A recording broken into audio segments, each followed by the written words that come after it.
നമസ്കാരം. വിശദമായ വാർത്തകളിലേക്ക്.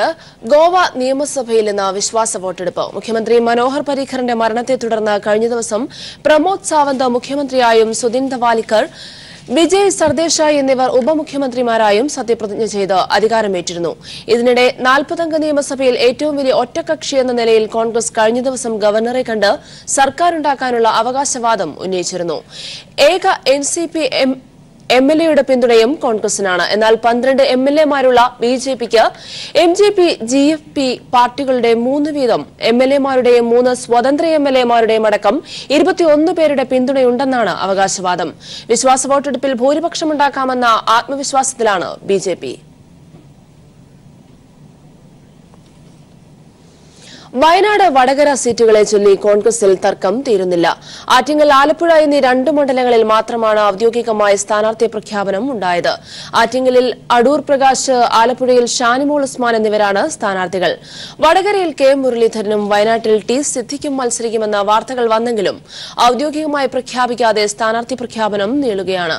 വിശദാംശങ്ങൾ നൽകാൻ സന്തോഷ് സർലിംഗ് ചേരുകയാണ്. സന്തോഷ്, ഔദ്യോഗികമായ പ്രഖ്യാപനം നടക്കാത്ത 4 മണ്ഡലങ്ങളിൽ 2 മണ്ഡലങ്ങളിൽ ഇപ്പോൾ തീരുമാനമായിരിക്കുന്നു, ആറ്റിങ്ങലും അതോടൊപ്പം തന്നെ ആലപ്പുഴയിലും. ഇനിയും അവശേഷിക്കുന്ന വടകര, വയനാട് സംബന്ധിച്ച് സ്ഥാനാർത്ഥി പ്രഖ്യാപനത്തിൽ ഉള്ള ബുദ്ധിമുട്ടുകൾ എന്താണ്? അത് അനിശ്ചിതമായി തന്നെ നീളാനുള്ള സാഹചര്യമാണോ ഇപ്പോഴുള്ളത്? വിശദാംശങ്ങൾ. ഈ 2 മണ്ഡലങ്ങളിൽ പുറത്തു വന്നതുപോലെയുള്ള കാര്യങ്ങളല്ല ഇപ്പോൾ ഹൈക്കമാൻഡ് മുമ്പിൽ അവതരിപ്പിക്കപ്പെട്ടിരിക്കുന്നത്. അതാണ് തർക്കമായിരിക്കുന്നത്. അതായത് വയനാട് എ ഗ്രൂപ്പിന് വിട്ടു നൽകുക, വടകരയിൽ ഐ ഗ്രൂപ്പിൽ നിന്ന് മുരളി കൊണ്ടുവരിക എന്നതായിരുന്നു. പക്ഷേ ഈ വയനാട് വിട്ടുകൊടുക്കാൻ ഇപ്പോഴും ഐ ഗ്രൂപ്പ് പൂർണ്ണമായും സമ്മതം അറിയിച്ചിട്ടില്ല. ടി സിദ്ദിഖിനെ അവിടെ മത്സരിപ്പിക്കാം എന്ന് എ ഗ്രൂപ്പ് അതുമായി അവകാശവാദം ഉന്നയിച്ചു. പ്രഖ്യാപനമൊക്കെ നടത്തുന്നുണ്ടെങ്കിൽ പോലും വയനാട് ഒരു കാരണവശാലും എ ഗ്രൂപ്പിന് വിട്ടു നൽകില്ല എന്ന് തന്നെയാണ് ഐ ഗ്രൂപ്പിന്റെ നിലപാട്. പ്രത്യേകിച്ചും ഉമ്മൻചാണ്ടിയുടെ കടുംപിടുത്തത്തിന് രമേശ് ചെന്നിത്തല വഴങ്ങി എന്നൊരു തോന്നൽ ഐ ഗ്രൂപ്പിനുണ്ട്. അതുകൊണ്ട് ഐ ഗ്രൂപ്പ് അവിടെ വലിയ പ്രതിഷേധത്തിലാണ്. ഈ സാഹചര്യത്തിലാണ് ഹൈക്കമാൻഡ് ഇന്നലെ വയനാടിന്റെ ഔദ്യോഗിക പ്രഖ്യാപനം നടത്താത്തത്. വടകരയിൽ വയനാട് തീരുമാനമായാൽ മാത്രമേ വടകരയിൽ മുരളീധരന്റെ കാര്യത്തിലും പ്രഖ്യാപനം ഹൈക്കമാൻഡ് ഭാഗത്തുനിന്ന് ഉണ്ടാവുകയുള്ളൂ. വിശദാംശങ്ങൾ നൽകിയത് സന്തോഷാണ്. വടകരയിലും വയനാട്ടിലും സ്ഥാനാർത്ഥികൾ ആര് എന്ന് സംബന്ധിച്ച് ഇനിയും തീരുമാനമായിട്ടില്ല. കോൺഗ്രസിലെ എഐ ഗ്രൂപ്പുകളിലെ തർക്കം ഇപ്പോഴും രൂക്ഷമായി തന്നെ തുടരുകയാണ്. മഹാത്മാഗാന്ധി ഗ്രാമീണ തൊഴിലുറപ്പ് പദ്ധതിയിൽ കേരളത്തിന് കുടിശ്ശികയായി കിട്ടാനുള്ള തുക എത്രയും പെട്ടെന്ന് അനുവദിക്കണമെന്നാവശ്യപ്പെട്ട് മുഖ്യമന്ത്രി പിണറായി വിജയൻ പ്രധാനമന്ത്രി നരേന്ദ്രമോദിക്ക് കത്തയച്ചു. 2018 നവംബർ മുതലുള്ള വേതനത്തിന് 1154 കോടി രൂപ ഗ്രാമവികസന മന്ത്രാലയത്തിൽ നിന്നും കുടിശ്ശിക ഇനത്തിൽ ലഭിക്കേണ്ടതുണ്ട്. ഇതിനു പുറമെ ഭരണപരമായ ചെലവുകൾക്കുള്ള 86.87 കോടി രൂപയും കുടിശ്ശികയാണ്. ഇത് പദ്ധതിയുടെ സുഗമമായ നടത്തിപ്പിനെ സാരമായി ബാധിച്ചിട്ടുണ്ട്. സമൂഹത്തിന്റെ ഏറ്റവും അടിത്തട്ടിൽ കഴിയുന്ന തൊഴിലാളികൾ ചെയ്ത ജോലിയുടെ വേതനം ലഭിക്കാതെ അങ്ങേയറ്റം പ്രയാസപ്പെടുകയാണെന്ന് മുഖ്യമന്ത്രി കത്തിൽ ചൂണ്ടിക്കാട്ടി. കൊല്ലം ഓച്ചിറയിൽ രാജസ്ഥാൻ സ്വദേശിനിയായ 13-കാരിയെ തട്ടിക്കൊണ്ടുപോയ സംഭവത്തിൽ 2 പേർ കസ്റ്റഡിയിൽ. മുഖ്യപ്രതി പെൺകുട്ടിയുമായി ബംഗളൂരുവിലേക്ക് കടന്നുവെന്ന സൂചന. കൂട്ടുപ്രതികൾ എറണാകുളം റെയിൽവേ വരെ ഇവരെ അനുഗമിച്ചതിനുള്ള തെളിവുകൾ പോലീസിന് ലഭിച്ചിട്ടുണ്ട്. ട്രെയിൻ ടിക്കറ്റുകൾ സംബന്ധിച്ച വിവരങ്ങൾ ലഭിച്ചെന്നും പോലീസിന്റെ സ്ഥിരീകരണം. സംഭവത്തിൽ ഓച്ചിറ സ്വദേശികളായ ആനന്ദു, ബിബിൻ എന്നിവരെയാണ് പോലീസ് കഴിഞ്ഞ ദിവസം കസ്റ്റഡിയിലെടുത്തത്. തട്ടിക്കൊണ്ടുപോകാൻ ഉപയോഗിച്ച കാറും പോലീസ് കണ്ടെടുത്തു. ഓച്ചിറ വലിയ കുളങ്ങരയിൽ താമസിച്ചിരുന്ന രാജസ്ഥാൻ സ്വദേശികളായ കുടുംബത്തിലെ പെൺകുട്ടിയെ ഇന്നലെ വൈകിട്ടാണ് തട്ടിക്കൊണ്ടുപോയത്. ഇന്നലെ രാത്രി 10:30 വീട്ടിൽ അതിക്രമിച്ചു കയറിയ സംഘം പിതാവിനെ മർദ്ദിച്ച ശേഷം കുട്ടിയെ തട്ടിക്കൊണ്ടുപോയെന്നായിരുന്നു പരാതി. ഓച്ചിറ സ്വദേശിയായ റോഷനും 3 സുഹൃത്തുക്കൾക്കുമെതിരെയാണ് മാതാപിതാക്കൾ ഓച്ചിറ പോലീസിൽ പരാതി നൽകിയത്. ഇതിനു പിന്നാലെ പോലീസ് നടത്തിയ അന്വേഷണത്തിനൊടുവിലാണ് 4-അംഗ സംഘത്തിലെ 2 പേരെ കസ്റ്റഡിയിലെടുത്തത്. കുട്ടിയെ തട്ടിക്കൊണ്ടുപോകാൻ ഉപയോഗിച്ച കാർ കായംകുളത്ത് നിന്നും പോലീസ് കണ്ടെടുത്തു. കാർ വാടകയ്ക്ക് നൽകിയ ആളും പോലീസ് കസ്റ്റഡിയിലുള്ളതായാണ് സൂചന. സംഭവത്തിൽ 2 പേരെ കസ്റ്റഡിയിലെടുത്തിട്ടുണ്ടെങ്കിലും റോഷനെയും പെൺകുട്ടിയെയും കണ്ടെത്താനായിട്ടില്ല. റോഷൻ പെൺകുട്ടിയുമായി ബംഗളൂരുവിലേക്ക് കടന്നുവെന്നാണ് പോലീസിന് ലഭിച്ചിരിക്കുന്ന സൂചന. അതേസമയം റോഷനും പെൺകുട്ടിയും തമ്മിൽ പ്രണയത്തിലായിരുന്നുവെന്നാണ് പോലീസ് പറയുന്നത്. സമാന സംഭവം നേരത്തെ ഉണ്ടായപ്പോൾ പോലീസ് സ്റ്റേഷനിൽ വെച്ച് ഒത്തുതീർപ്പായിരുന്നു. കൊല്ലം അസിസ്റ്റന്റ് കമ്മീഷണറുടെ നേതൃത്വത്തിലുള്ള പ്രത്യേക സംഘമാണ് കേസ് അന്വേഷിക്കുന്നത്. റോഷനും പെൺകുട്ടിക്കുമായി അന്വേഷണം ഊർജിതമാക്കിയിരിക്കുകയാണ് പോലീസ്. ന്യൂസ് ബ്യൂറോ, കൊല്ലം. താമരശ്ശേരിയിലാണ് കോഴിക്കോട് ഇടതുപക്ഷ സ്ഥാനാർത്ഥി എ പ്രദീപ് കുമാർ ഇന്നലെ പര്യടനം നടത്തിയത്. താമരശ്ശേരി രൂപത അധ്യക്ഷൻ റെജിമിയോസ് ഇഞ്ചനാനിയലിനെ സന്ദർശിച്ച അദ്ദേഹം കൊടുവള്ളി താമരശ്ശേരി മേഖലകളിലെ സ്ഥാപനങ്ങളിലും സന്ദർശനം നടത്തി. UDF സ്ഥാനാർത്ഥിയും മണ്ഡലത്തിൽ പര്യടനം ആരംഭിച്ചു. കോഴിക്കോട് ഇടതുപക്ഷ സ്ഥാനാർത്ഥി എ പ്രദീപ് കുമാർ പ്രധാനമായും കൊടുവള്ളി താമരശ്ശേരി മേഖലകളിലാണ് പര്യടനം നടത്തിയത്. താമരശ്ശേരി രൂപതാധ്യക്ഷൻ റെജിമിയോസ് ഇഞ്ചനാനിയലിനെ കണ്ട അദ്ദേഹം വോട്ട് അഭ്യർത്ഥിച്ചു. കർഷക കുടിയേറ്റ ജനതയുടെ അവകാശങ്ങൾക്ക് വേണ്ടി ശബ്ദമുയർത്തിയ രൂപതാധ്യക്ഷൻ റെജിമിയോസ് ഇഞ്ചനാനിയൽ എ പ്രദീപ് കുമാറിന് എല്ലാ വിജയാശംസകളും നേർന്നു. ബിഷപ്പ് ഹൌസിൽ നിന്നും ഇറങ്ങിയ അദ്ദേഹം Thamarassery town Markaz garden college, കട്ടിപ്പാറയിലെ sanctuary de addiction centre, Alishan school, saint Paul ആശ്രമം എന്നീ സ്ഥലങ്ങളിലെത്തി ജീവനക്കാരോടും വിദ്യാർത്ഥികളോടും അന്തേവാസികളോടും വോട്ട് അഭ്യർത്ഥിച്ചു. വൈകുന്നേരത്തോടെ കുടുംബയോഗങ്ങൾ കേന്ദ്രീകരിച്ചാണ് എ പ്രദീപ് കുമാർ പര്യടനം നടത്തിയത്. സ്ത്രീകളും കുട്ടികളും അടങ്ങുന്ന ഒരു വലിയ സംഘം തന്നെ എ പ്രദീപ് കുമാറിനെ വരവേൽക്കാൻ കുടുംബയോഗങ്ങളിൽ എത്തിയിരുന്നു. അതേസമയം MES ക്രിസ്ത്യൻ കോളേജ്, JDT എന്നിവിടങ്ങളിലെ വിദ്യാർത്ഥികളെയാണ് UDF സ്ഥാനാർത്ഥി MK രാഘവൻ ഇന്ന് സന്ദർശിച്ചത്. 10 വർഷമായി മണ്ഡലത്തിൽ താൻ വികസന പ്രവർത്തനങ്ങൾ നടത്തിയെന്ന് അവകാശപ്പെട്ടുകൊണ്ടാണ് MK രാഘവൻ വിദ്യാർത്ഥികളെ സമീപിക്കുന്നത്. PV Joshila, news bureau, Kozhikode. തെരഞ്ഞെടുപ്പിനി ഉണ്ടാവില്ല എന്ന സാക്ഷി മഹാരാജിന്റെ പ്രഖ്യാപനം ജനാധിപത്യത്തിന് ഭീഷണിയാണെന്ന് KR മീര. ഇനി ശരിയായ പക്ഷത്ത് നിന്നില്ലെങ്കിൽ തിരുത്താൻ പറ്റാത്ത തെറ്റാകുമെന്നും മീര പറഞ്ഞു. അധികാരം ഉപയോഗിച്ച് ജനാധിപത്യത്തെ കശാപ്പ് ചെയ്യുന്നവരെ ആരാച്ചാർ എന്ന് പറയാമെന്ന് മീര പറഞ്ഞു. ആരാച്ചാർ എന്ന കഥയിലൂടെ ഒരു പെൺകുട്ടി അനുഭവിക്കേണ്ടി വരുന്ന പ്രശ്നങ്ങളും രാജ്യത്തിനുണ്ടായിരിക്കുന്ന മാറ്റങ്ങളും നമുക്ക് പറഞ്ഞു തന്ന ചെറുകഥാകൃത്ത് കൂടിയാണ് KR മീര. ഇപ്പോൾ KR മീര നമ്മളോടൊപ്പമുണ്ട്. ഇന്ന് രാജ്യത്തിന്റെ അവസ്ഥ ആ പറയുന്ന കഥയുമായിട്ട് ബന്ധപ്പെട്ടുള്ളതാണോ? എന്താണ് സാംസ്കാരിക രംഗം നേരിടുന്ന ഒരു ഭീഷണി കൂടി? രാജ്യം ഇന്ന് നേരിടുന്ന ഏറ്റവും വലിയ വെല്ലുവിളി എന്ന് പറയുന്നത് കഴിഞ്ഞ ദിവസം രാജ്യം ഭരിക്കുന്ന പാർട്ടിയുമായി ബന്ധപ്പെട്ട് നിൽക്കുന്ന ഒരു നേതാവിൻ്റെ അഭിപ്രായ പ്രകടനമാണ്. അതായത് അവരിനിയും ജയിച്ചാൽ ഇവിടെ ഇനി ഇലക്ഷന് ആവശ്യമില്ല, അല്ലെങ്കിൽ നടക്കുകയില്ല എന്നർത്ഥം വരുന്ന രീതിയിൽ. അപ്പോൾ അത് വളരെ ഭീകരമായൊരവസ്ഥയാണ്. ജനാധിപത്യത്തിൻ്റെ അവസാനത്തെ ആശ്രയമാണ് ഓരോ തിരഞ്ഞെടുപ്പും എന്നുള്ളതുകൊണ്ട് എഴുത്തുകാർക്ക് അതിൽ നിന്ന് ഒഴിഞ്ഞു നിൽക്കാൻ സാധിക്കുകയില്ല എന്ന് ഞാൻ വിചാരിക്കുന്നു. എൻ്റെ രചനകളിലൂടെ ഞാൻ എപ്പോഴും ആവർത്തിച്ച് പറയാൻ ശ്രമിച്ചിട്ടുള്ളത് ഇങ്ങനെ ജനാധിപത്യ ബോധം നാം സ്വാംശീകരിക്കണം എന്നതാണ്. അതുകൊണ്ട് ഈ തെരഞ്ഞെടുപ്പ് വളരെ പ്രധാനമാണ്. എഴുത്തുകാർക്ക് എപ്പോഴും ഹൃദയപക്ഷത്ത് മാത്രമേ ചേർന്ന് നിൽക്കാൻ സാധിക്കുകയുള്ളൂ. ഈ ആരാച്ചാർ എന്ന് പറയുന്ന ആ പദം ഇന്നത്തെ രാഷ്ട്രീയ കാലഘട്ടത്തിൽ വളരെ പ്രാധാന്യം അർഹിക്കുന്നുണ്ടോ? ഇന്നത്തെ ഭരണകൂടം എല്ലാ കാലത്തും അധികാരത്തിൻ്റെ അധീശത്വത്തിൻ്റെ പ്രതീകമായി നിൽക്കുന്ന ഒരു വലിയ ശ്രേണിയുടെ അങ്ങേയറ്റത്തെ ഏറ്റവും താഴത്തെ തട്ടിൽ നിൽക്കുന്ന ആളാണ് ആരാച്ചാർ. അതുകൊണ്ട് അധികാരത്തെ കുറിക്കുന്നത് എന്തും അതുമായി ബന്ധപ്പെട്ടതാണ്. ഭരണകൂട ഭീകരതയാണ് ഇവിടെ KR മീര ആരാച്ചാർ എന്ന് വിളിച്ച് അവരുടെ പ്രതിഷേധം രേഖപ്പെടുത്തുന്നത്. KR മീരയ്ക്കും ക്യാമറമാൻ പ്രമോദ് പന്തിയോടിനൊപ്പം രാജ്കുമാർ.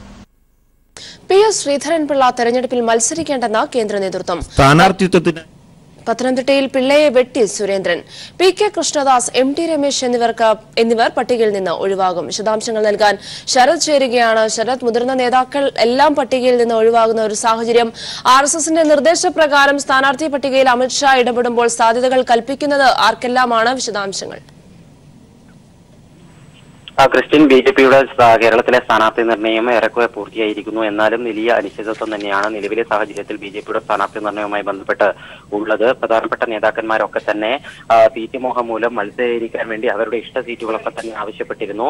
എന്നാൽ BJPയുടെ കേന്ദ്ര നേതൃത്വത്തിനു മേലെ RSS വലിയ സമ്മർദ്ദം ചെലുത്തുന്ന സാഹചര്യമാണ് ഉണ്ടായത്. PS ശ്രീധരൻപിള്ളയെ പോലെ ഒരു നേതാവ് പത്തനംതിട്ടയിൽ മത്സരിച്ചിട്ട് കാര്യമായ മുന്നേറ്റം പാർട്ടിക്ക് ഉണ്ടാക്കാൻ വേണ്ടി സാധിക്കുമെന്നുള്ള ഒരു വിലയിരുത്തലല്ല RSSനെ സംബന്ധിച്ചിടത്തോളം ഉള്ളത്. അതുകൊണ്ട് തന്നെ മറ്റൊരു നേതാവ് BJPയെ സംബന്ധിച്ചിടത്തോളം BJP പ്രവർത്തകർക്ക് കുറച്ചുകൂടി അനുയോജ്യനായ നേതാവ് എന്നുള്ള രീതിയിൽ പത്തനംതിട്ടയിൽ K സുരേന്ദ്രനെ മത്സരിപ്പിക്കണമെന്നുള്ള ഒരു ആവശ്യമാണ് കേന്ദ്ര നേതൃത്വത്തിന് മുൻപാകെ മറ്റ് നേതാക്കന്മാരൊക്കെ തന്നെ വെച്ചത്. എന്നാൽ തനിക്ക് സമുദായ സമവാക്യങ്ങളൊക്കെ തന്നെ തനിക്ക് അനുകൂലമാണ് എന്നുള്ള നിലപാട് PS ശ്രീധരൻപിള്ള ആവർത്തിക്കുന്ന ഒരു സാഹചര്യമാണ് ഉണ്ടായിരിക്കുന്നത്.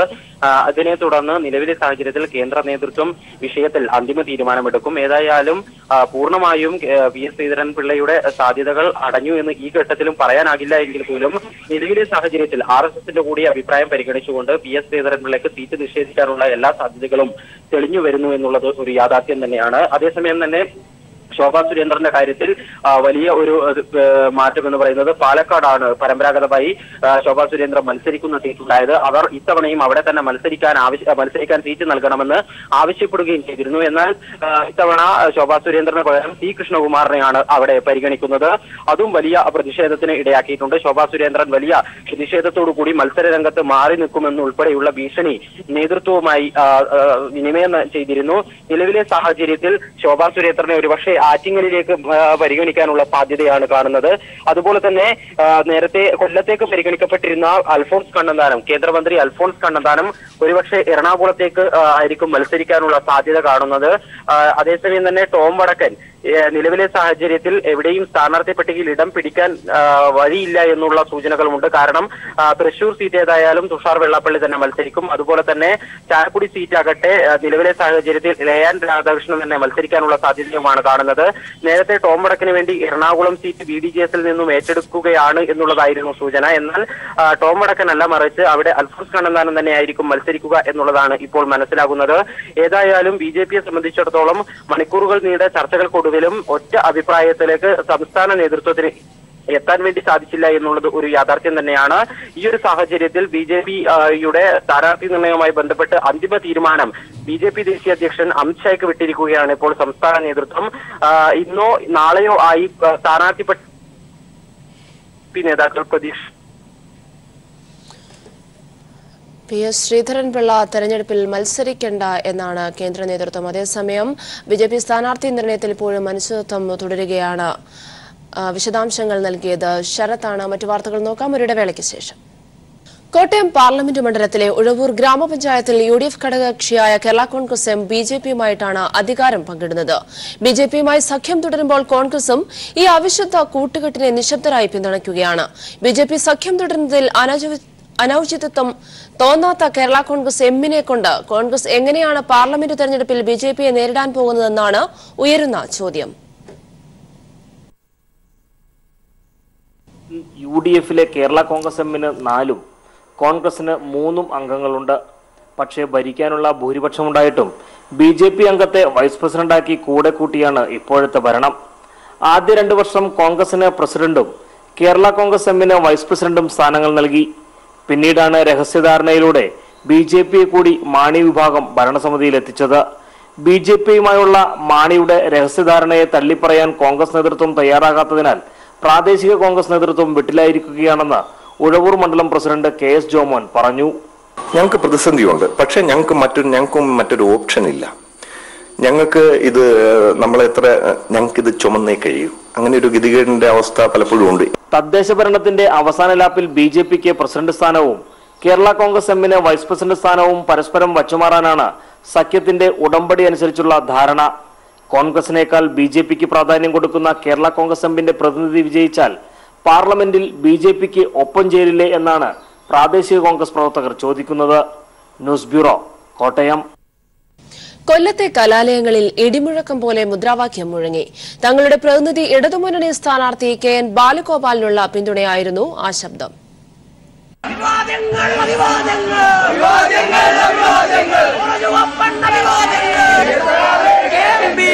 ചരിത്രമുറങ്ങുന്ന കൊല്ലം SN മെൻസിലും വിമൻസിലും ഫാത്തിമ മാതാ നാഷണൽ കോളേജിലും SN ലോ കോളേജിലും കൊല്ലം ലോക്സഭാ ഇടതുമുന്നണി സ്ഥാനാർത്ഥി KN ബാലഗോപാലിന് കണ്ണിന് പ്രിയമുള്ള കണിക്കൊന്ന നൽകിയാണ് വിദ്യാർത്ഥികൾ സ്വീകരിച്ചത്. ചുവന്ന റോസാപ്പൂക്കൾക്കൊപ്പം ചുവപ്പൻ മുദ്രാവാക്യങ്ങളും അലയടിച്ചു. വിദ്യാർത്ഥിനികൾ തങ്ങളുടെ പ്രതിനിധിയെ കോളേജ് ക്യാമ്പസുകളിൽ പരിചയപ്പെടുത്തി വോട്ടഭ്യർത്ഥിച്ചു. ഇതിനിടെ സെൽഫിക്ക് തിക്കും തിരക്കും. സോഷ്യൽ മീഡിയയിൽ സ്റ്റാറ്റസായും മൈ സ്റ്റോറിയായും ചിത്രങ്ങൾ നിമിഷനേരം കൊണ്ട് പരക്കുകയും ചെയ്തു. സമരചരിത്രമാണ് ക്യാമ്പസിൽ എത്തിയപ്പോൾ ഓർക്കുന്നതെന്ന് KN ബാലഗോപാൽ പറഞ്ഞു. വിദ്യാഭ്യാസ സ്ഥാപനങ്ങളിൽ പ്രത്യേകിച്ച് കൊല്ലത്തെ കോളേജുകളിലാണ് ഇന്ന് പോയത്. അവിടെ പോകുമ്പോൾ ഏറ്റവും വലിയ ഓർമ്മ വരുന്നത് പണ്ട് പഠിച്ചിരുന്നത് മാത്രമല്ല, സംഘടനാ പ്രവർത്തനമായിട്ട് വന്നതാണ്. ഇപ്പോൾ ഈ SN കോളേജ് വനിതാ കോളേജിൻ്റെ അപ്പുറത്ത് അന്നൊരു കടയുണ്ടായിരുന്നു. അവിടെയാണ് അന്ന് വനിതാ കോളേജിനകത്ത് കയറിയാൽ ജനറൽ ബോഡി ചേരാനൊന്നും പറ്റില്ല. അവിടെയാണ് കമ്മിറ്റി കൂടുന്നത്. SN കോളേജിലും വനിതാ കോളേജിലും ഫാത്തിമ കോളേജിലും. കൊല്ലം ജില്ലയിലെ എല്ലാ ക്യാമ്പസിലും SFIയുടെ ജില്ലാ സെക്രട്ടറിയും പ്രസിഡന്റും എന്ന നിലയിൽ പ്രവർത്തിച്ചിട്ടുള്ള ഒരാളെന്ന നിലയിൽ ഇവിടെയൊക്കെ വന്നിട്ട് ഇവരെല്ലാം കൂട്ടി അന്നത്തെ തലമുറയെ കൂട്ടി സംഘടിപ്പിക്കാൻ കഴിഞ്ഞിട്ടുള്ള ആ കാലത്തെ ഓർമ്മകളാണ് വരുന്നത്. അധ്യാപകരും ഇടതു സ്ഥാനാർത്ഥിയെ അഭിനന്ദിച്ചു. യുവതി യുവാക്കൾ അക്ഷരാർത്ഥത്തിൽ KN ബാലഗോപാലിനെ തങ്ങളുടെ സ്ഥാനാർത്ഥിയായി നെഞ്ചേറ്റിയതിന്റെ കാഴ്ച ഇടതു ക്യാമ്പിനും ആവേശം പകർന്നു. രാജ്കുമാർ, ന്യൂസ് ബ്യൂറോ, കൊല്ലം. നേർച്ച സദ്യയും കഴിച്ച് വിശ്വാസികൾക്കൊപ്പം ചേർന്ന് പ്രചരണ രംഗത്ത് സജീവമായ ആലപ്പുഴ ഇടതുപക്ഷ സ്ഥാനാർത്ഥി AM ആരിഫ് താൻ പഠിച്ച സ്കൂളിലെത്തിയപ്പോൾ പഴയ വിദ്യാർത്ഥിയായി മാറി. ക്ലാസ് മുറിയിൽ അധ്യാപകർക്ക് മുന്നിൽ പഴയ ബെഞ്ചിൽ കുറച്ചു സമയം ചിലവഴിച്ച ശേഷമാണ് ആരിഫ് മടങ്ങിയത്. സെന്റ് ജോസഫ് ദിനത്തിന്റെ ഭാഗമായി വിവിധ പള്ളികളിൽ നടന്ന ചടങ്ങുകളിലും മറ്റും പങ്കെടുത്തുകൊണ്ടാണ് കഴിഞ്ഞ ദിവസം ആലപ്പുഴയിലെ ഇടതുപക്ഷ സ്ഥാനാർത്ഥി തന്റെ പര്യടനം തുടങ്ങിയത്. ആലപ്പുഴ വെള്ളാപ്പള്ളി സെന്റ് ജോസഫ്സ് കുരിശടിയിൽ നേർച്ച സദ്യക്കെത്തിയ ആരിഫിനെ ഇടവക വികാരി ഫാദർ റെയ്നോൾ വട്ടത്തിൽ, സഹവികാരി ഫാദർ പ്രമോദ് എന്നിവർ ചേർന്ന് വരവേറ്റു. നേർച്ച സദ്യയിലെ കറികൾ രുചിച്ചു നോക്കി വിശ്വാസികൾക്കൊപ്പം കൂടിയ ആരിഫിനെ നേർച്ച ഉണ്ടയും മറ്റും കഴിപ്പിച്ചാണ് വിശ്വാസികൾ പള്ളിയിൽ നിന്നും യാത്രയാക്കിയത്. പിന്നീട് അക്ഷര വെളിച്ചം പകർന്ന നല്ല നാളേക്കായി സ്വപ്നം കാണാൻ പഠിപ്പിച്ച പ്രിയ വിദ്യാലയങ്ങളിൽ ഓർമ്മ പുതുക്കി LDF സ്ഥാനാർത്ഥി AM ആരിഫ് എത്തി. വിദ്യാർത്ഥി സംഘടനാ പ്രവർത്തകനായും പൊതുപ്രവർത്തകനായും ജനപ്രതിനിധിയായും മാതൃവിദ്യാലയങ്ങൾക്ക് അഭിമാനമായി മാറിയ ആരിഫിനെ അധ്യാപകരും വിദ്യാർത്ഥികളും സ്നേഹപൂർവ്വം വരവേറ്റു. പ്രിയ അധ്യാപകർക്കൊപ്പം ഓർമ്മകൾ പങ്കുവച്ച് തന്റെ പഴയ ക്ലാസ് മുറിയിൽ കുറച്ചു സമയം ചിലവഴിച്ചതിന് ശേഷമാണ് പുതുതലമുറയുമായി അനുഭവങ്ങൾ പങ്കിട്ട് അദ്ദേഹം മടങ്ങിയത്. Shajahan, news bureau, Alappuzha. March 22-ന് കൈരളി TV ദുബായിൽ സംഘടിപ്പിക്കുന്ന ഇഷൽ ലൈല മെഗാ ഷോയിൽ പങ്കെടുക്കാൻ UAE-യിലെ ഭിന്നശേഷിക്കാരായ വിദ്യാർത്ഥികളും ദുബായ് ഇത്തിസലാത്ത് അക്കാദമിയിൽ നടക്കുന്ന ഇഷൽ ലൈലയിൽ ഫാഷൻ ഷോ ഒരുക്കിയാണ് UAE-യിലെ ഭിന്നശേഷിക്കാരായ വിദ്യാർത്ഥികൾ ഇഷൽ ലൈലയുടെ ഭാഗമാവുക. ദുബായ് ബ്യൂറോയുടെ റിപ്പോർട്ട് കാണാം. വിധിയുടെ വൈപരീത്യങ്ങളെ ചെറുത്തു തോൽപ്പിക്കുന്ന ആത്മവിശ്വാസവുമായാണ് ഈ കുട്ടികൾ ഇഷൽ ലൈല അവാർഡ് വേദിയിലെത്തുന്നത്. സമൂഹത്തിന്റെ മുഖ്യധാരയിൽ നിന്ന് മാറി നിൽക്കേണ്ടവരല്ല, മറിച്ച് തങ്ങളുടെ ഉള്ളിലെ പ്രതിഭയെ മിനുക്കിയെടുക്കുക എന്ന നിശ്ചയദാർഢ്യം കൂടിയാണ് ഈ കുട്ടികൾ പ്രകടിപ്പിക്കുന്നത്. ഭിന്നശേഷിക്കാർക്ക് വേണ്ട സഹായങ്ങളും പ്രോത്സാഹനങ്ങളും നൽകുന്ന UAE-യിലെ ഹെവൻലി ഏഞ്ചൽസ് എന്ന കൂട്ടായ്മയാണ് കൈരളി TV ഇഷൽ ലൈലയുമായി സഹകരിക്കാൻ മുന്നോട്ട് വന്നത്. 10,000 ഒഴുകിയെത്തുന്ന ഇഷൽ ലൈല അവാർഡ് വേദിയിൽ ഈ കുട്ടികൾ തങ്ങളുടെ സർഗവൈഭവം പ്രകടിപ്പിക്കും.